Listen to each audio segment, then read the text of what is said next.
down in La Maison Privée. I said that right? Yeah, you said that right. Okay. With Oliver, and it's funny because Oliver reached out to me about 5 years ago and invited me to see him in Canada. You were living in Quebec City or somewhere around there? Right in between Quebec City and Montreal, actually. Yeah. Like right in the middle, in point Saint-Hyacinthe, but I highly doubt you can pronounce that well. Like. So I was gonna come and see him, but I never ended up coming to Canada. Fast forward 5 years later, he's built a phenomenal business, and now we are here to interview him about his story. So yeah, let us know a little bit about your barbering history.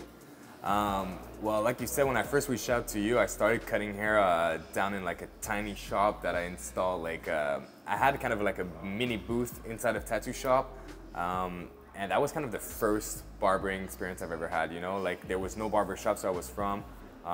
In Montreal, it was kind of starting, but nothing in my trend. I used to listen to metal and like hardcore punk, all that kind of stuff, and I wanted to have a vibe that suited my lifestyle, and nothing like that was getting done anywhere. Like no tattooed barbers were doing anything. It was pretty much cool everywhere except in Canada. So when I started, actually, like I had to create my own spot, so I did. Worked out well for like 6 months. And then I got, like, with Instagram and whatever, you know what happens. I got a call from somebody in Montreal, like, hey, you need to start working for us. And I just saw like a money sign. I'm like, oh shit, I can make money with this job. Like, not actually just chill in a barber shop and like cut my friends and drink beers. So I moved down to Montreal, and it all started, you know, like, so really understanding that this was also like, it was more than just a culture and whatever. So for me, it started the right way. It started with the culture and the love for all that. Ended up being more like, okay, then this is my, like, this is what I'm gonna do for the rest of my life. This is how I'm gonna make my money. This is how I'm gonna do everything. So I worked for like 6 months at a really intense barber shop where I had a client every like 15 minutes. Then it kind of like killed my passion for barbering. I didn't know if I wanted to keep doing that, if I wanted to go back to owning my own spot, but like more like of a relaxed vibe. I wasn't sure, I was pretty lost. And that's when I met my partner. And we decided that we would come up with like a barber shop that had like yes, a lot of clientele. Yes, we wanted to build it as a business model that works, but at the same time wanted it to be chill. We didn't want to have stress on our shoulders. We wanted to like create an environment that didn't look like a factory, like a haircut factory. So we tried to mix both, and that's when Maison Privée came into place. And what are the sorts of ups and downs you've had since obviously owning a business and stuff like that? Downs, I couldn't really cut as much hair as I used to, so I kind of like, and to be honest, I kind of lost that passion with the fact of overworking at the other barbershop I was with before. Cutting 35 heads a day, it becomes like mechanical, and I just lost the artistic vibe of it. And even now, even if I take like an hour to do a buddy of mine, I get to the point where I'm still doing a fade, and I'm just like, I've done these like 15-minute fades all the time, and I'm bored of it. I just got really bored of it.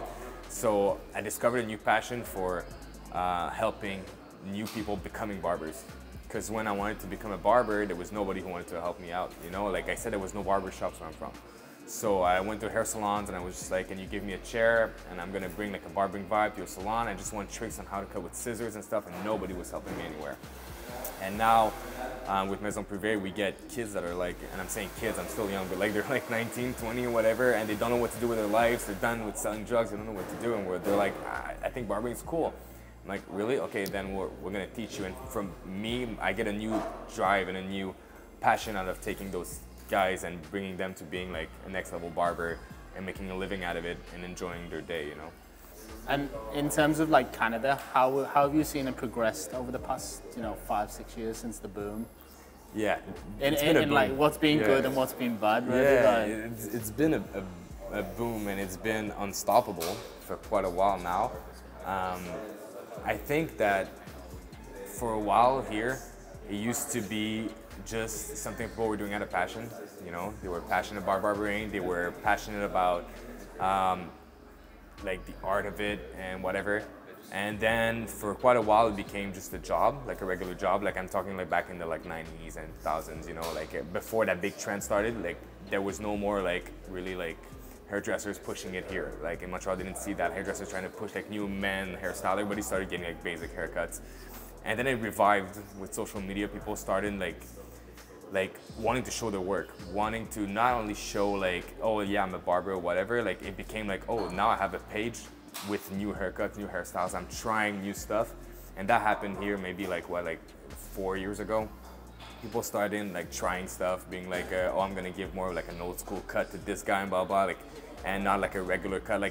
Like the clientele started really like liking to try new stuff, and it made it grow so fast here. It made that like every single barbershop that was popping had at least one artist that was trying out a new look. You know, everybody was just like, oh, I came up with this cut now, and this is the, and they gave a name to it and blah blah. And I saw that happening a lot, and it ended up being like, now everybody's just doing it for the show. That's how I feel now. So it was really good at some point where like 3-4 years ago when we actually met, it was just like, you will go to a convention anywhere here in Canada or in the States, and all those guys were creating cuts. Like you can say creating cuts, but it's just basically, it's not reinventing the wheel. You're doing a fade with a different line in it. But all those guys were still pretty down to earth, as like, you know, like, oh, I'm still trying to learn from me, for myself, from my craft. I want to perfect my craft. I want to do this. I want to do that. Now I think people are just trying to put it out there as like, okay, so see, I can do that, and I'm gonna sell you how to do that.